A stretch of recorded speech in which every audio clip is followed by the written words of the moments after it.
Hey, Chamber members, Alan Waters here, your Marketing and Communications Director for the Montgomery County Chamber of Commerce, and here with your Words of Wisdom podcast, and my guest today is...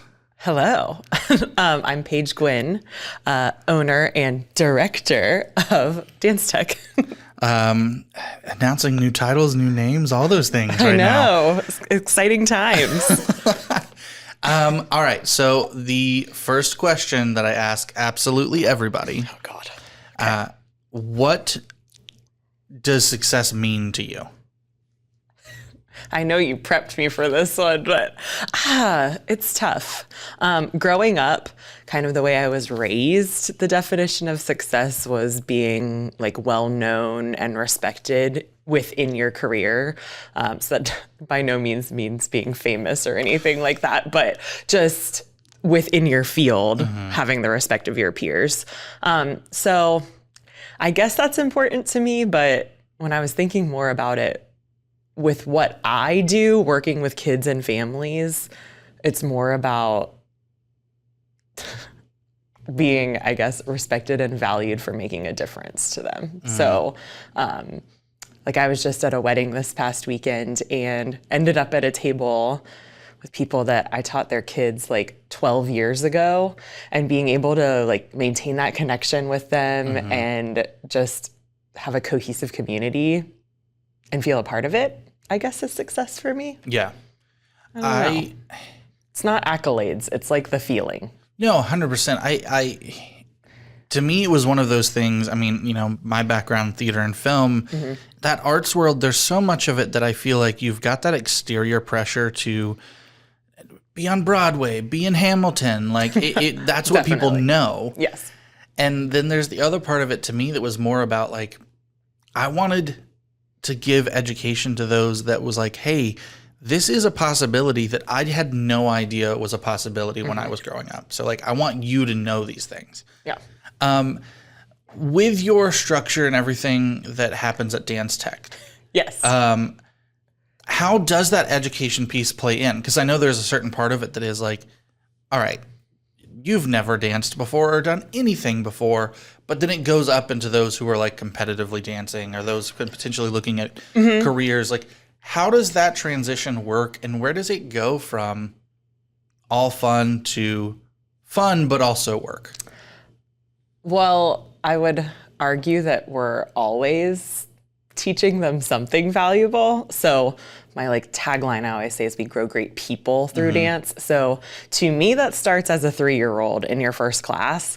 That doesn't mean I think we're preparing them to be on stage like with the New York City Ballet. Right. What it does mean is I think we're teaching how to walk away from your parent without crying and go into a different space and be willing to try and interact with other people, especially since 2020. That's been probably the hardest thing that we've taught kids. We've had several that they've never seen that many people before.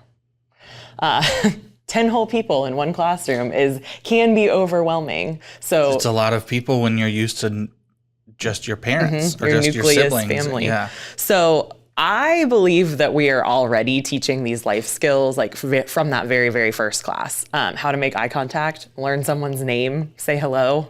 Of course, if someone becomes interested in doing more than what we would call like just for fun, we do have a pretty rigorous program that we would offer them. You mentioned our competitive team.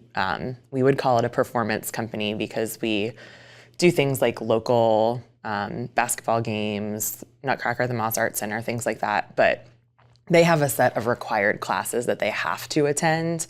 And that's just to make sure that they're well-rounded and getting the training that they need, not only to be able to perform well, but honestly for the longevity of their career, whatever that career may be. But I think something that's really popular now is people pushing themselves and specializing at a very young age with whatever it might be. It could be basketball, it could be gymnastics, it could be dance. But our job is to make sure that we're keeping these kids safe for whatever they want to do later. So we have like strength and stretch classes that get paired with tap class or gymnastics class. So we try to offer everything that they need in order to do whatever they want later. I mean, I will say we have had a couple students that go on to professional careers. Honestly, I recommend they move, to be blunt.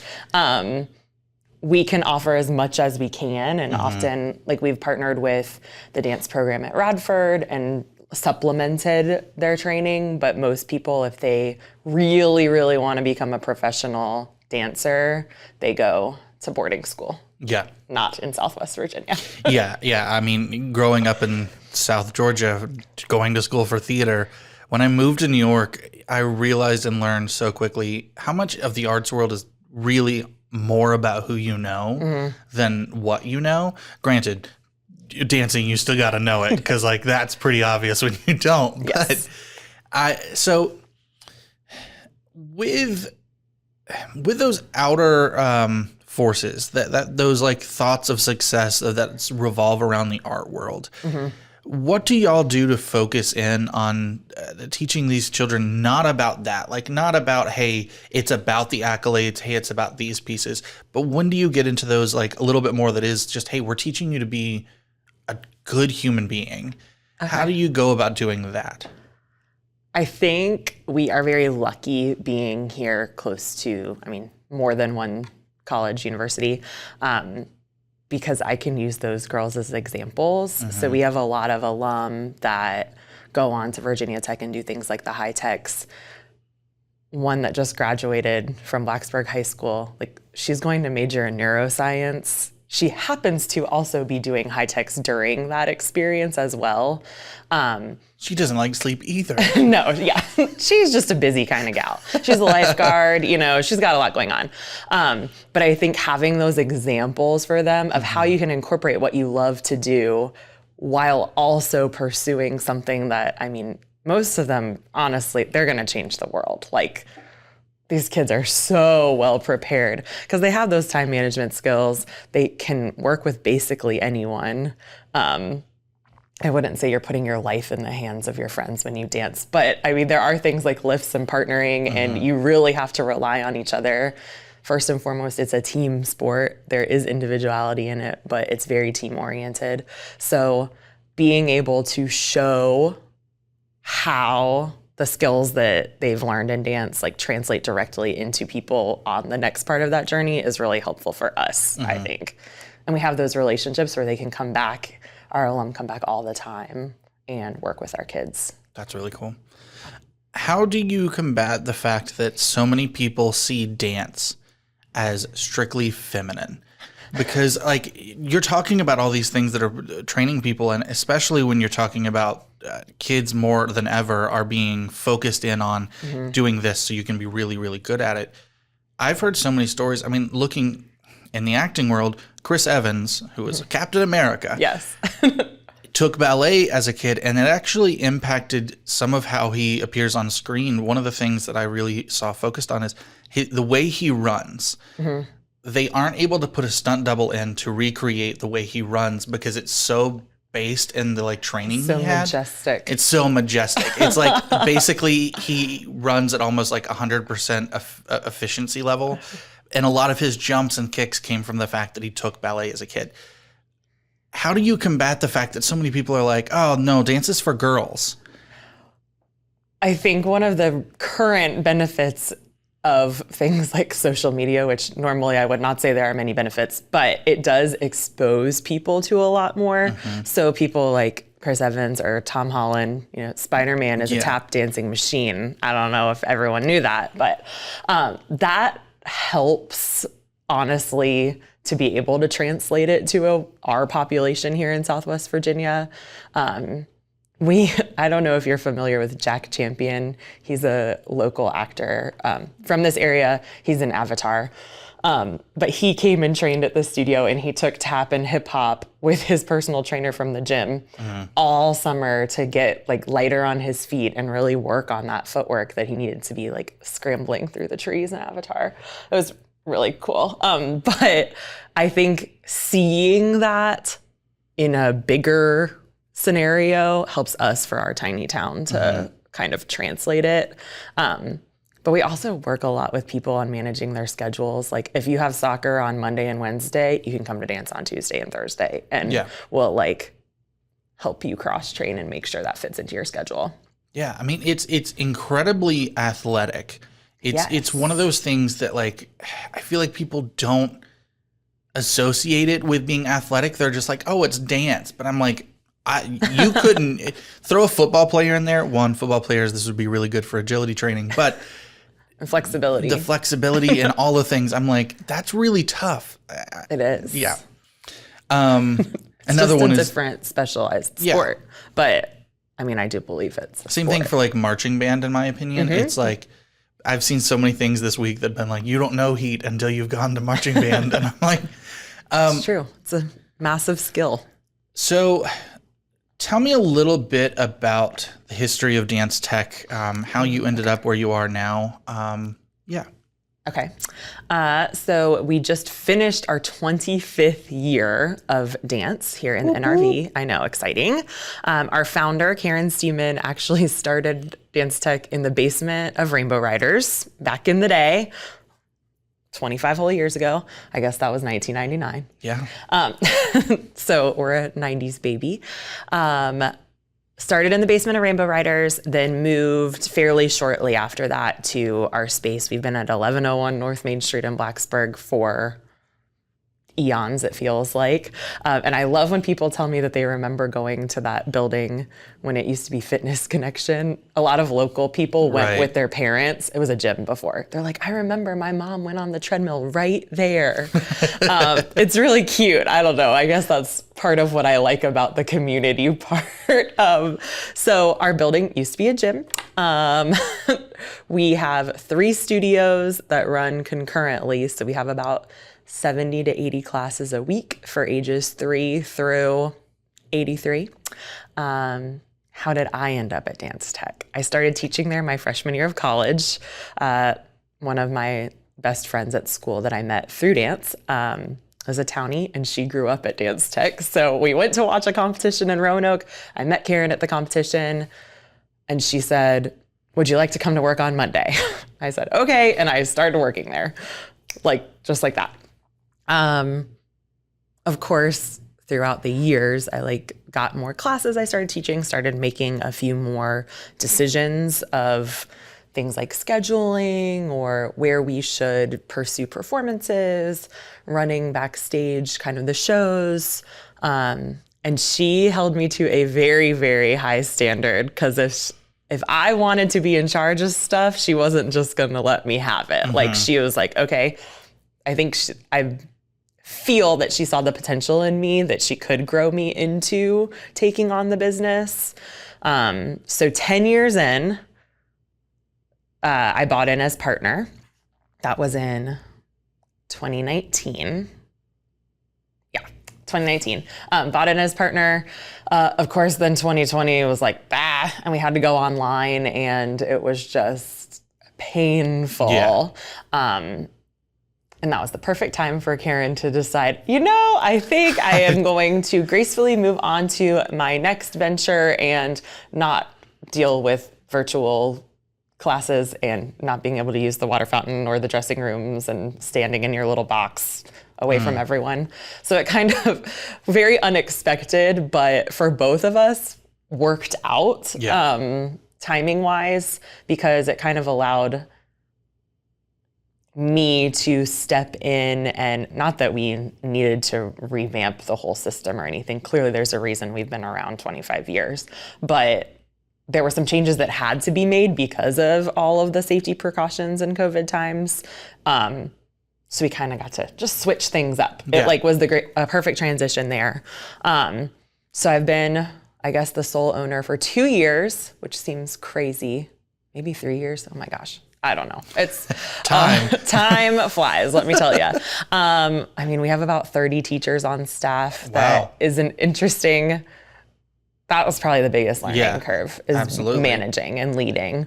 But fortunately, a lot of them are alum of the studio, so they've been around, some of them even longer than I have.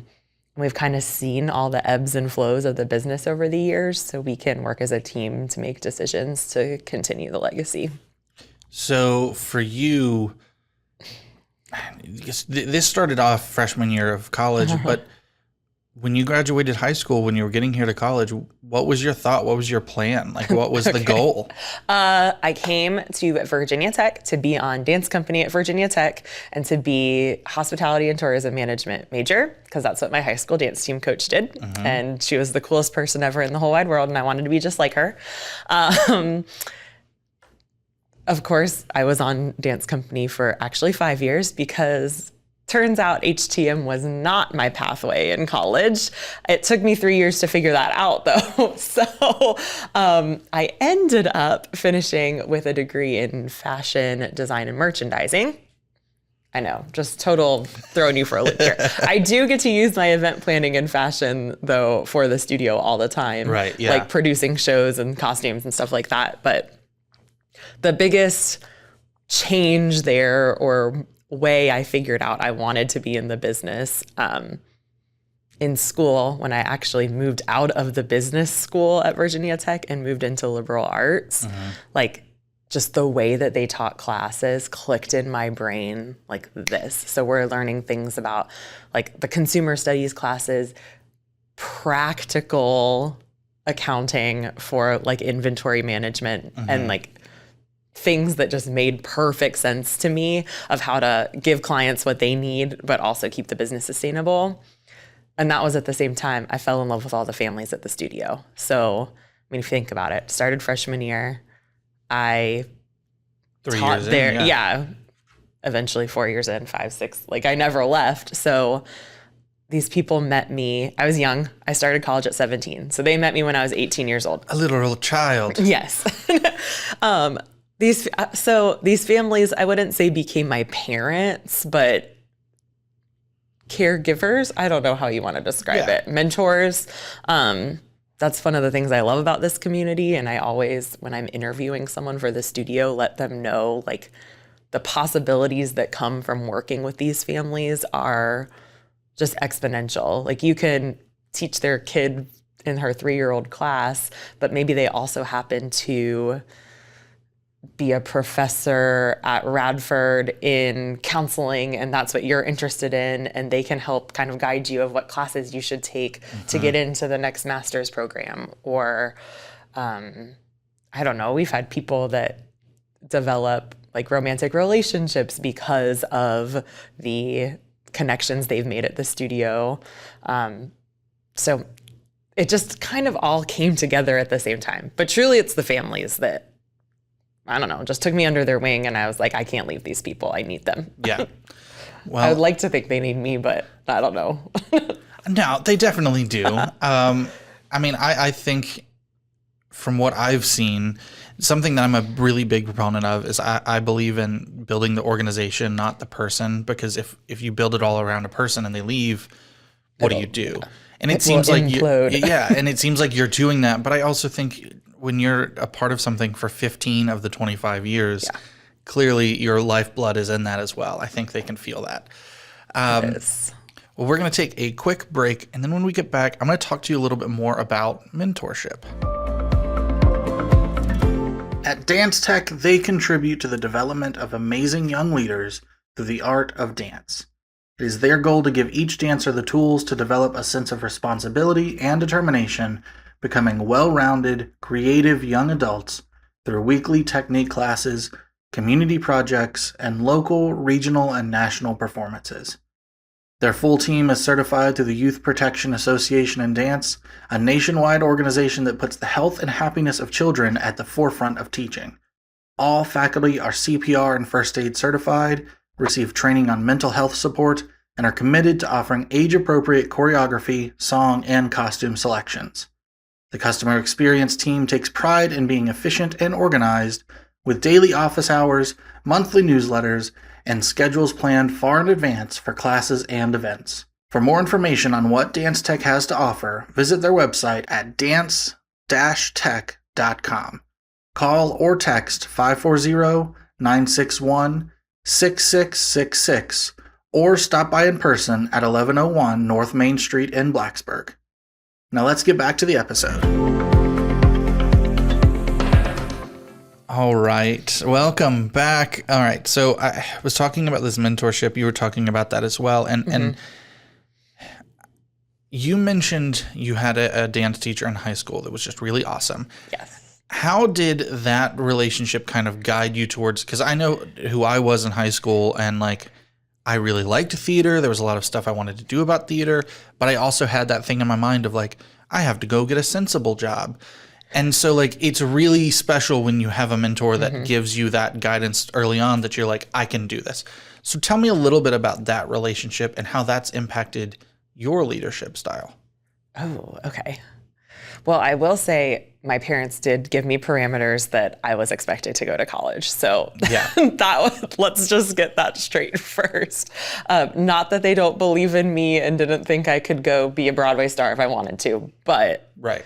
Both of my parents are in education. So like having that to, I guess you could say, fall back on or rely on or whatever it might be was really important to my family. Yeah. My dad's in education, and he always tells me college isn't about what you learn. College is about proving that you can get through it. Okay. Because especially in the arts world, there's so much of what you do. Granted, ballet's not changing super dramatically, but like actually, here, teach me something. But like, there are things that you're going to be taught in school that after 5 to 10 years in your job are no longer relevant. Yeah. And so it's more about proving you can get through it and that you can stick to something. So anyway, derailed, but yes. I had a really hard time because I found my joy for teaching in school. And I think I spent more time teaching than I spent on school, which is why it took me a little extra time. But hey, I made it through.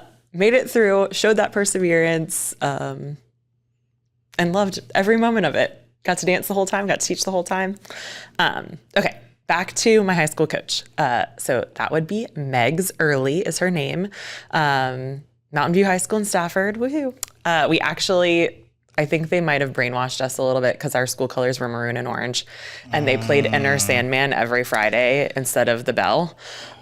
So it was kind of written in the stars. The kids. It was written in the stars that many of us came to Virginia Tech, clearly.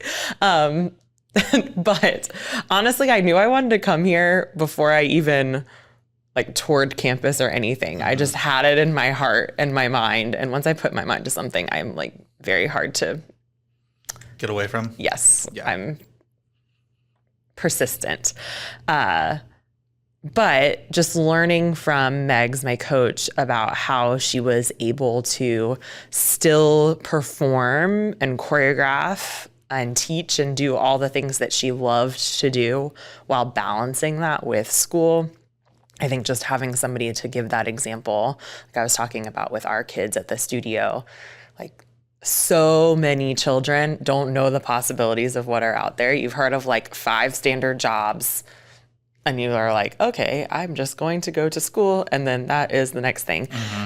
So having someone that showed me you could balance all of that was exciting to me because that's what sounded like a good deal in my head. I'm like, I want to be able to do everything and not limit myself to one thing. So we just, I don't know, kept up a good relationship. I actually, when I was still a hospitality and tourism management major, like ran her wedding for her because that was part of my like coursework that I was going through. And she still comes back sometimes to teach at the studio because she taught at DanceTech too. That's really cool. Back in the day. And the dance world is so small. That's what I think something that people are surprised by. Just, I guess it was 2 weeks ago, we had our intensive. So it's just a jam-packed week of like dance all day, every day, like crazy, insane hours and so much fun. And you just hang out with all your friends. But we had people fly in from all these different places, and the students are like, what in the world? Like, how did you meet this person? Like, why are they here at our studio right now? And it's just, you make that connection out wherever it may be.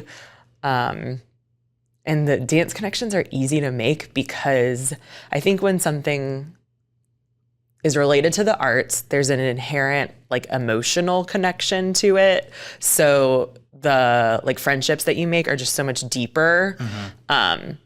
So I just know anyone I've known through dance, I could call them up, text them, email them, and bring them to the studio to work with my kids basically at any time. So when you have like integrity, kindness, and keep that connection going, like it'll just last for forever. Absolutely.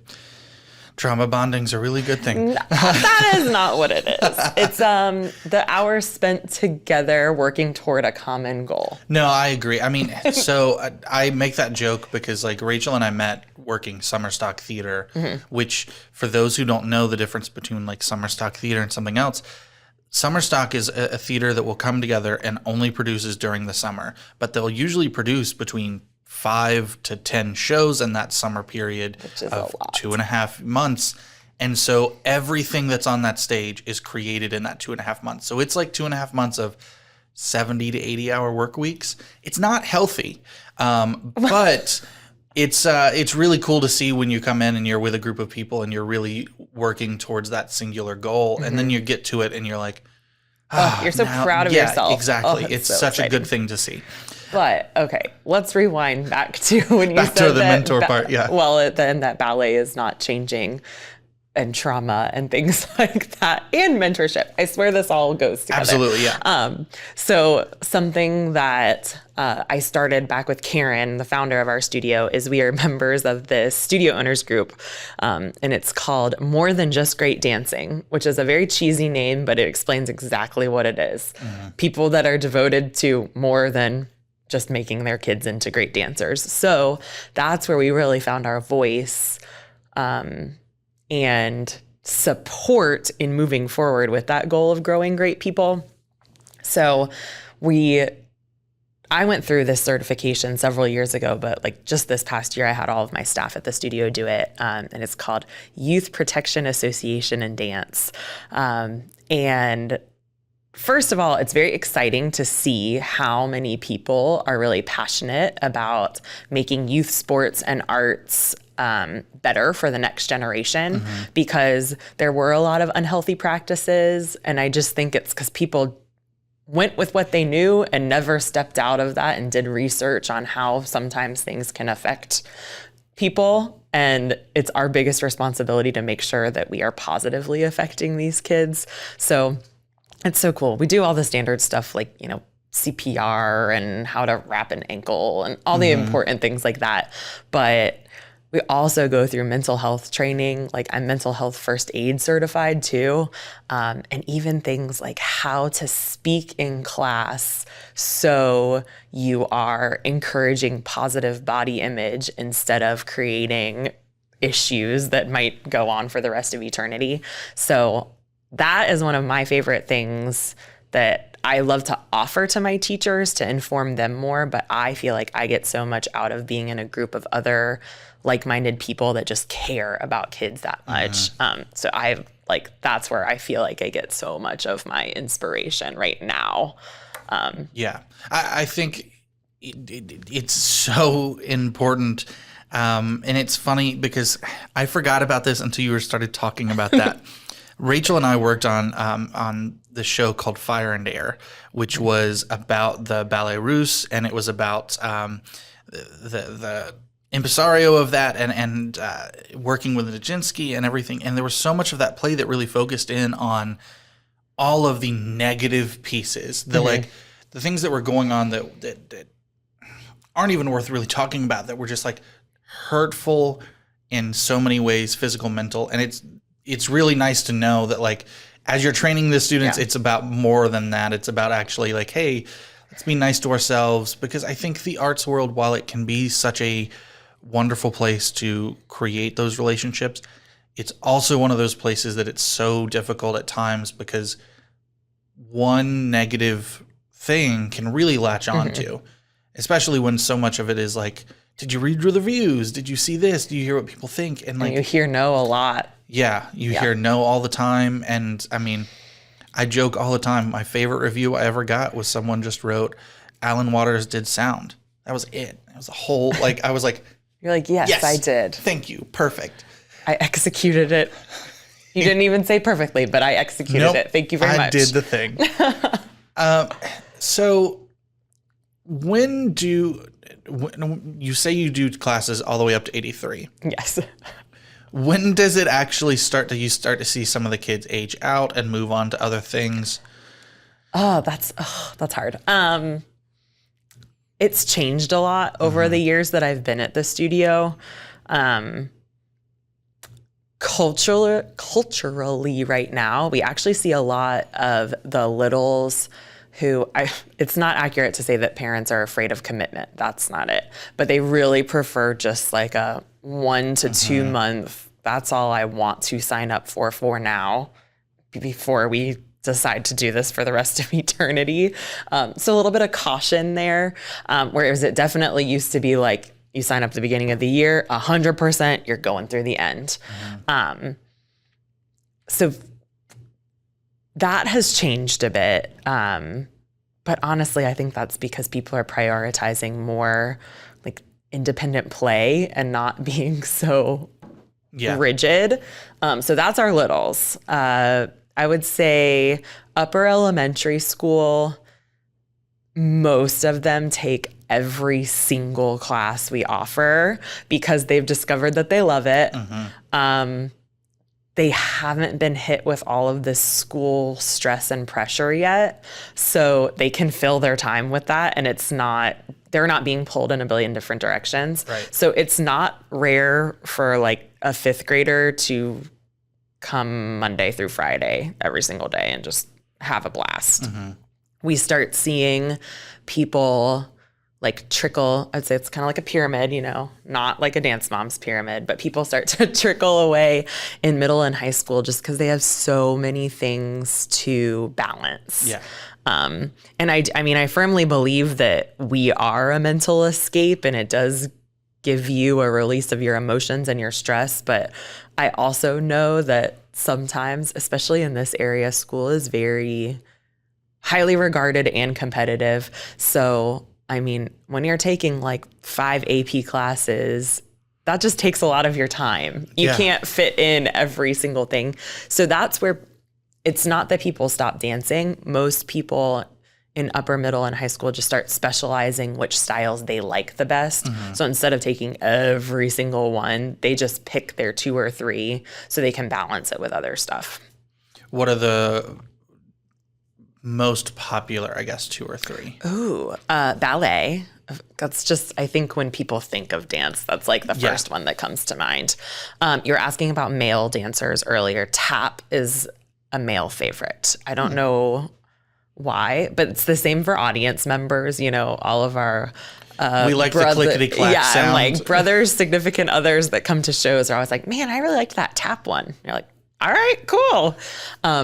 The most confusing for non-dancers, I think, is contemporary, but our kids love it. It's lyrical when you're little and it turns into contemporary because it gets a little more abstract, but that's when you're all in your feels and you just, get to be dramatic. But most viewers are like, what is happening here? 100%. 100%. I have such a like, what's the word? Admiration for dancers, but that's one of the few things that, like, I'm not a modern art person in any way, anything. And so every time I'm like, I know this means a lot to you. Cool. Like, well, that's where, hey, we're focusing on our experience and not what we're putting out. It's, oh my gosh, there's like a phrase that's like work for something, not for applause. I can't remember it right now, but like that's our style. It's just for us. And it's okay if you think it's weird. Yeah, absolutely. Just be nice about it. Exactly. Goodness. All right. So through everything that people are doing and learning through DanceTech, what to you is the sign of someone who you consider it's like, all right, great. I did it right. We helped train, we helped mentor. When is it you feel that moment of not relief, but like that moment of gratification, I guess? Cool. this is going to sound weird, but when I watch a teenager speak to an adult without fear, because we have a teaching student teacher assistant program. So the semester that you turn 16, you're invited to apply. So you have to actually write an essay and tell us why you want to work and teach. And then it's basically not for all of them their first job, but for many of them their first job, we have to actually clock in, clock out. If you're not going to be there, you have to find a sub. So it's teaching a lot of responsibility. Part of that responsibility is greeting all of the kids and the parents, and then being able to talk to their parents about their kids' successes, but also sometimes if something is not going great. And that's when I just feel, I don't know, brimming with joy when I can see my 17-year-old TAs that have grown up with me and are confident in themselves be more confident walking up and talking to a real adult than a college student that works for me that grew up somewhere else. Right. I just it makes my heart soar. I'm just so proud of them because that is a very challenging skill. We talk about it in chamber stuff all the time, how terrifying it is sometimes to network when you don't know people. 100%. Yeah. I feel that building that skill of being able to talk to people that make you nervous is probably the number one thing we could ever teach these kids. So that's when I feel most proud. And I'm like, yes, check, nailed it. You mentioned dance moms a second ago. What is a big misconception you think about the dance world you would like to clear up for people? That it's always dramatic all the time. Clearly, hello, everything that's a TV show is made for TV. So that's a little much. And that it's that competitive. In a normal class, we're not going around saying you are better than you. Now go cry about it. That would never, ever happen. So that is something that I feel honestly, I have been combating since that dang show came out. Because most of the time, speaking of networking, if I meet someone, very first thing they ask, oh, is it like that show Dance Moms? Very first thing every single time. And then often when I say no, they're like, yeah, sure. Yeah. I'm like, no, literally it's not at all. And people all the time say to me, well, I'm sure those moms. I'm like, those moms offered me a place to live when my lease was ending when I graduated college. They've taken me on family vacations with them. They came to my wedding. I've watched their kids grow up. Those moms are not anything like the dance mom's reputation, but that is quite literally the first thing that most people say to me. Because, I feel like it happens with cop shows, too, where people are like, oh, that's how they do DNA. And it's like, no, this is made for TV. Yes, it's just not made accurate. to be entertaining. But I also, going back to the training piece of it, is if you've got a organization that's built around respect and treating another, those are the people you're going to cultivate and find. You're not the people that are going to come through and be like, my daughter is better than everybody else, probably aren't going to do very well. It wouldn't be a good fit because we have very clear expectations. In fact, the kids, the parents, and the teachers all sign a contract about how we will never compare. Particularly when you get into a competitive situation, you're asking for comparison at dance competitions. That is what it is. Someone gets first, someone gets second. Honestly, they give through 20th place. So a lot of people get awards. But part of our contract is that you will never, ever compare your child to someone else's child. And you will always speak positively to and about your own child because, how else are we going to raise them right, feeling great about themselves? Yeah, and the arts to me are it's so easy to get discouraged because there are so many people out there around you that you can look at and go oh my God, they're better than me. And it's yeah, but how many hours have they put into it? How long have they been training? What are they doing? And sometimes it's innate talent, but really most of the time it's training. Yes. It's not, All right, Any instances that you've had as a teacher that you're just kind of like, I don't know what to do here? Like, Like what? okay, so for example, when I was in college, I taught a theater class for 3rd to 5th grade. And I remember at one point we had one student who was incredibly imaginative. I mean, really all of the pieces are there, but also most of the time would be like super hyper off focus. So I remember at one point we were like, okay, go sit over there, stare at the wall until you find your reflection. And then like 2 minutes later, they were like, I found it. And we were like, I don't know how to respond. So like, do you have any moments like that where you're like, I don't yet have the formula in my brain to be able to tell you, okay, cool. Yeah, all the time. I tell a lot of people that being a dance teacher is a lot like being a scientist. You have your hypothesis of what you think is going to happen when you give certain instructions. Mm-hmm. And that does not always happen. Very often you're like, huh? Like my favorite, this happened a couple years ago. We were saying, be grounded, be grounded. And what we were trying to get them to do is like bend their knees and press more into the floor. And literally one of the kids is like, grounded is actually a bad thing in my house. I don't want to be that. And we're just like, well, dang, you're right. Okay. Wait, I was like, okay, we got to find a new term for that.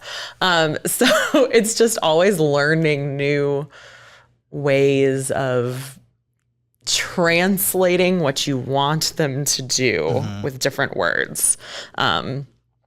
And yeah, it just comes from practice. We had a sweet little dancer at our camp the other week that it was the first time she'd ever done anything like that. You know, she's 3 years old. She's having a really tough time. And in the lobby, you could see some of the other grownups were kind of like, oh no, like this kid is still crying. Ah.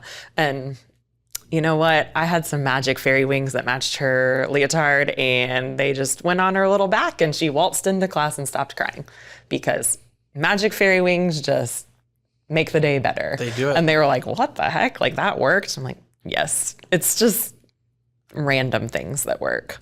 But that's the beauty of having so many teachers on staff is that everyone comes from different backgrounds and has like input that they can offer of strategies.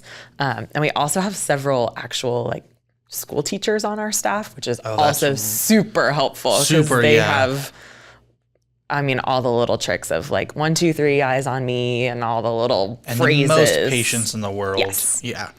Yes. Elementary school teachers to be specific. So they know, they train the rest of us on how to deal. Energy. Yes. Well, where can everyone find, Paige Guynn? Where can everybody find DanceTech? How can they get in touch with you? Well, let's see. Our website is dance-tech.com. We are on Facebook and Instagram at Dance Tech Rocks. We're on TikTok, Dance Talk Rocks.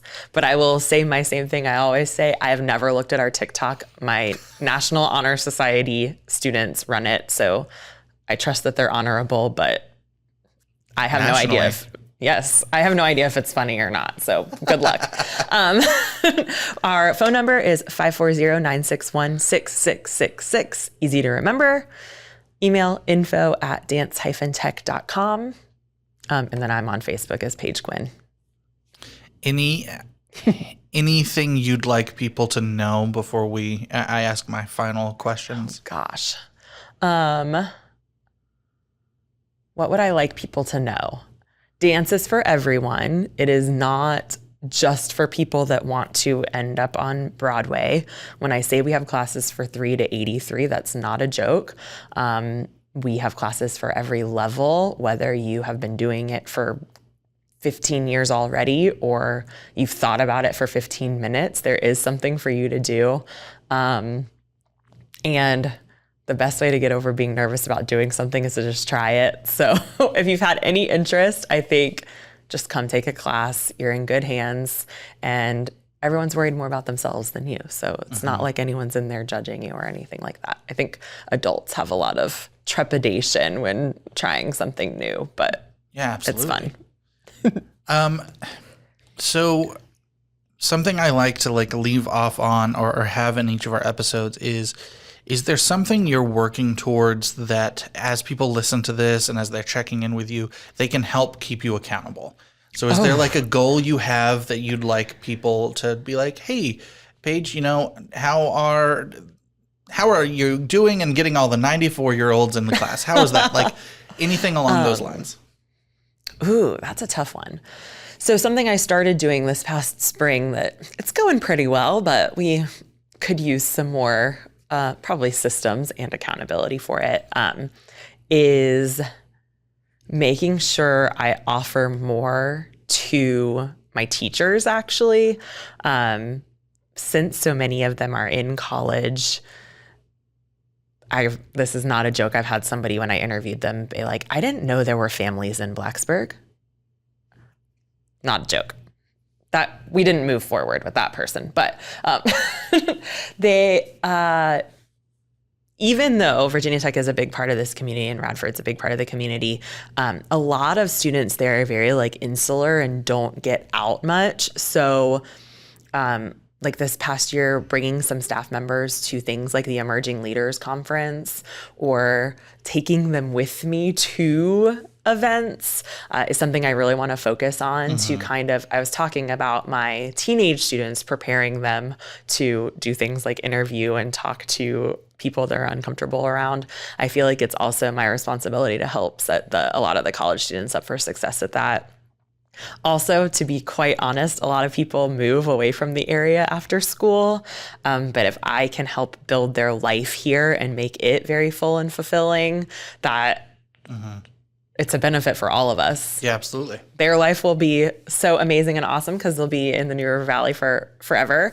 But also like my students, parents, and other teachers will benefit from that if we can have people that are here for a long time. Yeah, I really like that. I mean, retaining talent is always tough no matter the industry, but it's so true. I say this a lot, like you can't know what you don't know until you know it. And it's funny seeing some of that because like, I think back to when I was younger, I knew about the Chamber of Commerce. I had no idea what the Chamber of Commerce did. But when we've gone to some of the like intern fairs and things, Marissa's been like, do you know what a Chamber of Commerce is? And 99% are like, what? Yeah. Huh? So yeah, I get you. It's just. And that's, I mean, it's something that our founder Karen did for me a lot. Is she, at the time, I was like, oh no, she's dragging me to an event. I feel nervous. But if I hadn't been exposed to things like that with the safety net of her being there, it would have been so much harder for me when I kind of stepped into my own as a business owner to make those connections. Because I would be like, I wouldn't even know what it would entail. And I want to say a word of thanks to you being a chamber ambassador and being one of those people for us that for those, I've talked about this a couple of times, when you come into business after hours, when you're coming to the other networking things, I get it. It's terrifying when you don't know anybody. It is. I'm paid to be an extrovert, but like I'm not one. So having you as an ambassador, having others an ambassador, like giving that peace of mind to people is really, really helpful and really appreciative for that. But thank you for being here with us today. Thanks for having me. Thank you for teaching us all about DanceTech, and we're looking forward to having you on later this year to talk to a little bit more about Blacksburg Ballet. But awesome. Well, thank you, everybody, for listening, for watching along on YouTube.